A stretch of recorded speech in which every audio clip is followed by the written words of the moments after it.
Hello, Zach Murphy here, and thank you so much for taking the time to tune to my channel today. In today's message, I'm going to talk to you about clinging to God during times of uncertainty. And before I go any further, let me open up in a word of prayer. Heavenly Father, we thank you for this opportunity to share your word over social media. I pray, Lord, that everybody watching this is edified, Lord, that they are built up in you, Lord, and that they are stirred in their faith in you, Lord Jesus, and that you would be glorified, Lord Jesus. In your name I pray. Amen. All of us in life at one point or another have faced times of uncertainty. Whether you are dealing with a medical diagnosis that has an uncertain future for you, or maybe you're facing a financial difficulty in your family and maybe you are wondering how you are going to afford next month or whatever. And some people might be facing relationship or family challenges and you're uncertain if there will ever be restoration. Christians are not immune to trials and difficulties in life. While our spirit man is born again, recreated, the moment we get born again, we place our faith and trust in the finished work of Jesus Christ, our soul still needs renewed to the Word of God. And our flesh is unrenewed when we get born again. We still have to deal with this flesh. Romans chapter 12 verse 2 tells us in the New King James Version, "And do not be conformed to this world, but be transformed by the renewing of your mind, that you may prove what is the good and acceptable and perfect will of God." You know, when we are facing times of uncertainty, it is very easy for us to focus our attention on the situation at hand. And while there's nothing wrong with being educated on your situation, if it's a health situation, there's nothing wrong with being educated on what's going on in your body or doing your research so you can make the right decisions. But if you are letting that control your mind, if you're letting it put you in a place of fear, then you are missing it. We need to renew our minds so we can be transformed. We need to let our mind be controlled by what the Word of God says. And we're going to go over some scriptures here shortly to help us when we do face these times of uncertainty. And some people might say, well, what are you supposed to do when you face times of uncertainty? And some people will spend all of their time, all of their energy worrying about what if this, what if that, what if this happens? And often most of those things never happen. So how do you differentiate being in a place of fear versus just being in a place of trying to be prepared or be educated? And there is nothing wrong, as I said, with educating yourself on your situation. There's nothing wrong with that. But if you are allowing that to control you and put you in a place of fear, or putting you in a place where you have no joy of the Lord in your life, then there is something that is out of balance. You have gone too far down the rabbit trail of worry. The Bible tells us to cast our cares upon the Lord, for He cares for us. So, don't try spending too much time worrying about this or that. If you are going through something, you need to cast that care to the Lord and trust that He will bring you through it, that He will give you wisdom on what to do, what to say, how to act, and certain decisions to make. But we need to cast all of our cares, all of our anxieties to the Lord, and we need to enter into the rest that He has provided for us, which is through Christ. When you are going through difficulty, we need to cling to God. We need to rest in Him. We need to trust Him. If you're a born-again believer and you're worrying about some uncertainty you're facing, do not forget that because we are blood-washed believers, we are placed back in right standing with the Father, the Lord who created the heavens and the earth and probably things that are out there in the cosmos that are far beyond our imagination. Created all of that.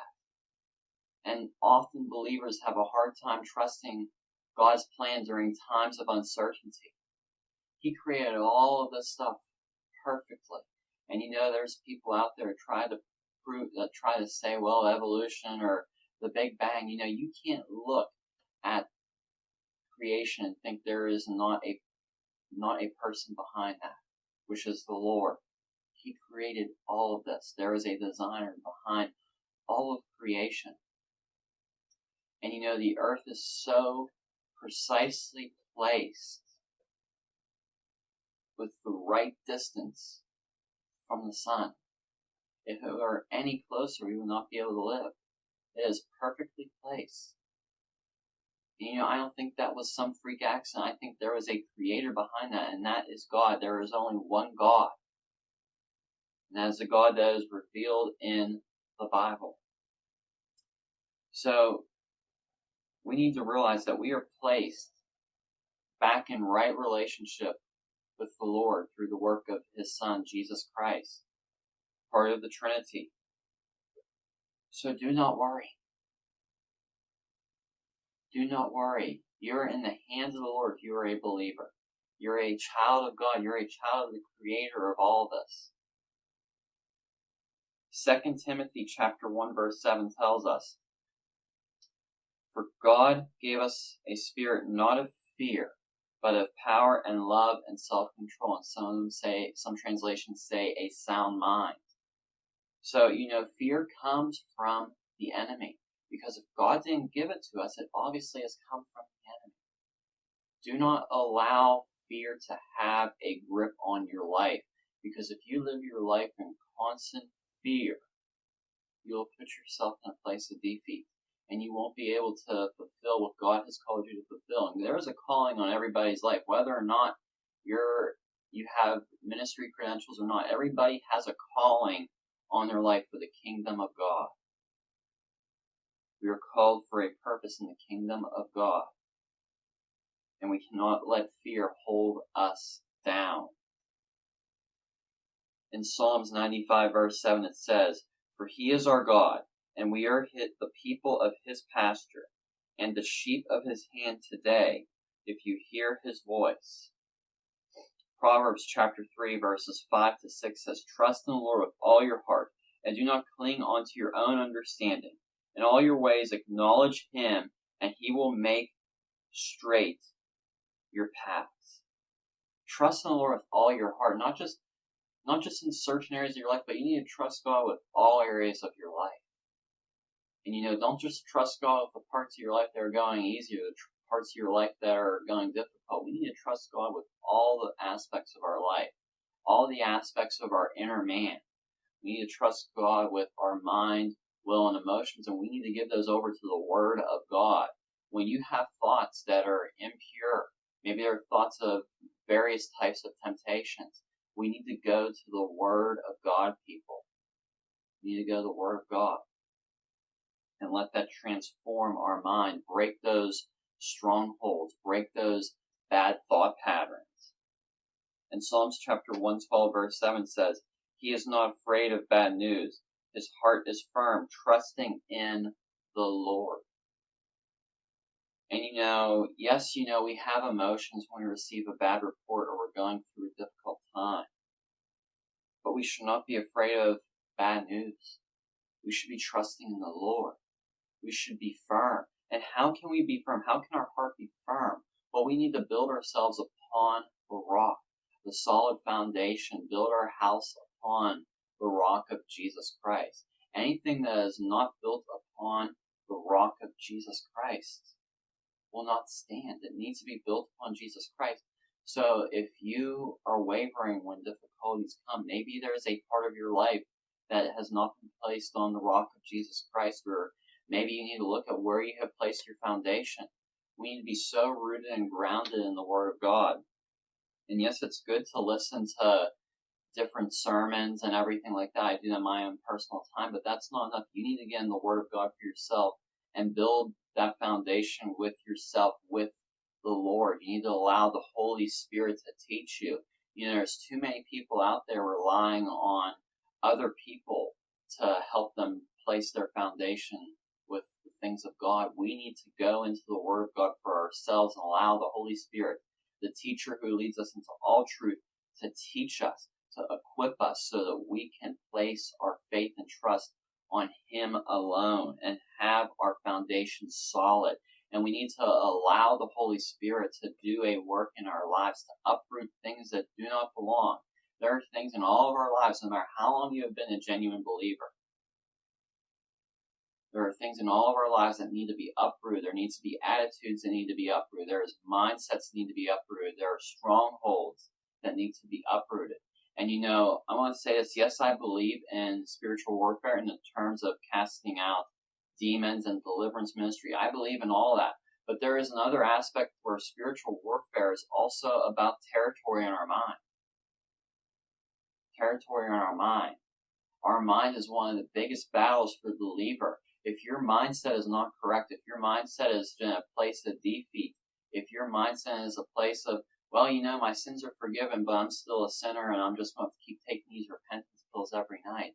Your mind is in a place of defeat. The Word of God tells us that we have the righteousness of Christ on us by our faith in Him, by a repentant relationship in Him. And we need to awaken and realize that we have been redeemed.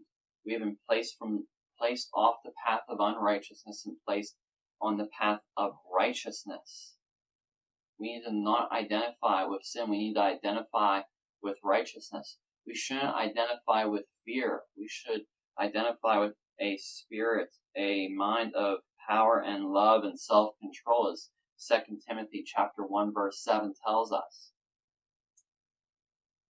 And what you're going to identify your mindset with is what is going to dominate your life.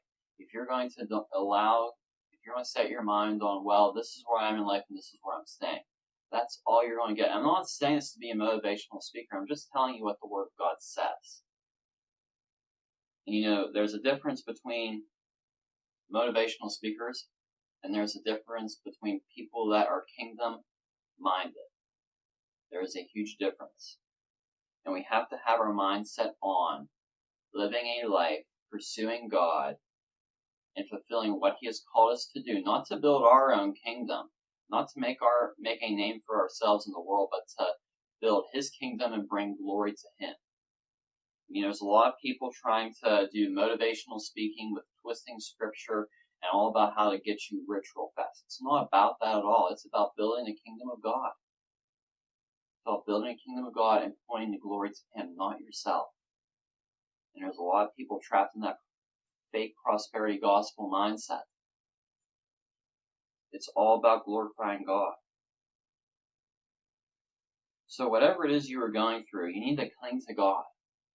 And you need to ask yourself, you need to examine yourself, is there a part of me that I have not placed on the rock of Jesus Christ? Is my foundation solid? Is my foundation Jesus Christ, or is my foundation something else? And repent accordingly. The Apostle Paul told the church of Corinth to examine themselves. He was telling that to believers. He wasn't telling that to sinners. And yes, we need to tell sinners to examine themselves as well and realize that they need to repent, be born again.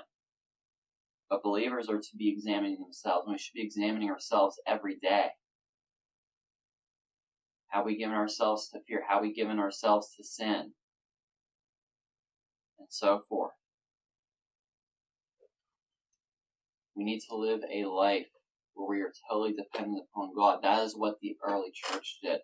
They weren't dependent upon, man's means of providing. They were dependent upon God. I'm not saying, you go out there and you quit your job and you just depend on God to provide. That's foolishness.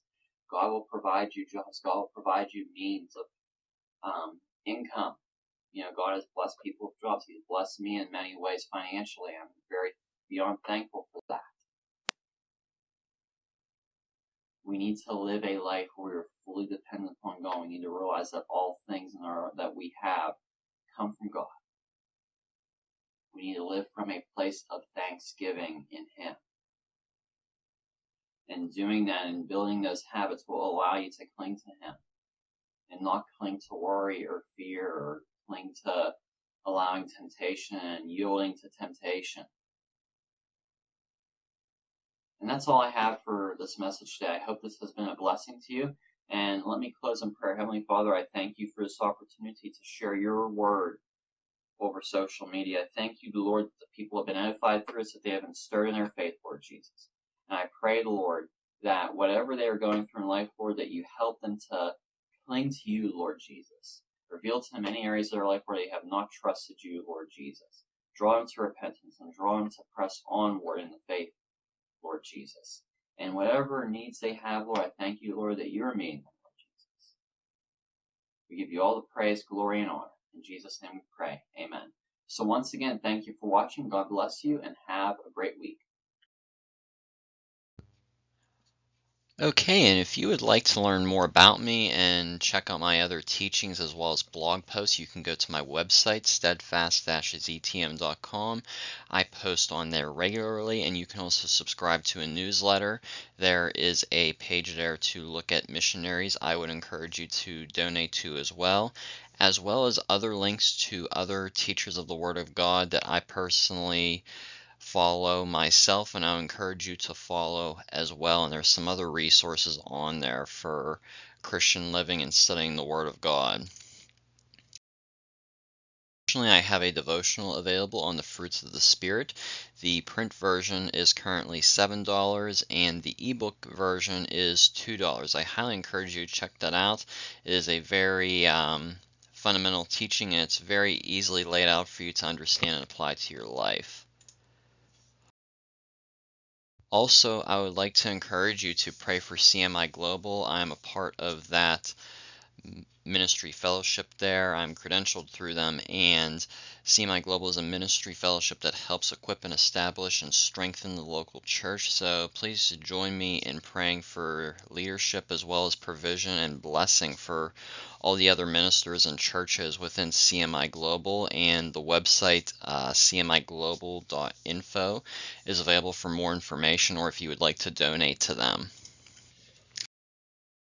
I'd also like to talk to you about the School of Discipleship through endurehardship.org/SOD, which is where you can check it out.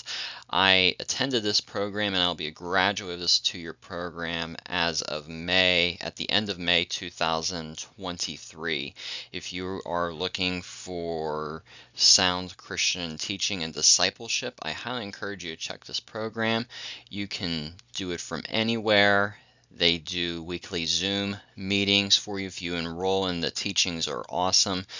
They will help strengthen your walk with the Lord and help you build a lifestyle of discipleship, which is very important. This is for anybody, whether or not you want to be in ministry or not. I believe this is crucial for any Christian. There is just so much given in this school here. It has touched my life, and I know it has touched others, and it's led by Dr. J.P. Price. You can find out more about this school here. I'd highly encourage you to check it out. It's very affordable, very reasonable. Again, I would highly encourage you to check this out, and I'm sure it will be a blessing for you as well, and share it with others. You might know somebody that wants to go through discipleship or go through some training to be better prepared for ministry. This is the place to do it at, and Dr. J.P. Price and the other instructors with this program do a very good job of pouring into all the students. I know it has helped me, and I trust it will also help others and be a blessing to others, and God is definitely using this program here.